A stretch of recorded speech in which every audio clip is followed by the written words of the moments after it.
অবশেষে টি-20 বিশ্বকাপে ভারতের বিপক্ষে ম্যাচটি খেলতে রাজি হয়েছে পাকিস্তান। বিবৃতিতে পাকিস্তান সরকার জানায়, প্রধানমন্ত্রী শেহবাজ শরীফকে পিসিবি চেয়ারম্যান মহসিন নকভি লাহোরে অনুষ্ঠিত উচ্চ পর্যায়ের বৈঠকগুলোর ফলাফল সম্পর্কে আনুষ্ঠানিকভাবে অবহিত করেছেন।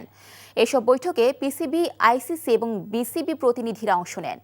বিবৃতিতে বলা হয়, বিসিবির পক্ষ থেকে পিসিবির কাছে পাঠানো আনুষ্ঠানিক অনুরোধ এবং শ্রীলঙ্কা, সংযুক্ত আরব আমিরাত সহ অন্যান্য সদস্য দেশের বার্তা সরকার পর্যালোচনা করছে। এসব চিঠিতে সাম্প্রতিক সংকটের গ্রহণযোগ্য সমাধান বের করতে পাকিস্তানের নেতৃত্ব কামনা করা হয়েছিল। সবকিছু বিবেচনায় নিয়ে পাকিস্তান সরকার আনুষ্ঠানিকভাবে নির্দেশ দিয়েছে 15 ফেব্রুয়ারি কলম্বোতে অনুষ্ঠিত আইসিসি পুরুষদের টি-20 বিশ্বকাপে নির্ধারিত ম্যাচে পাকিস্তান জাতীয় দল মাঠে নামবে।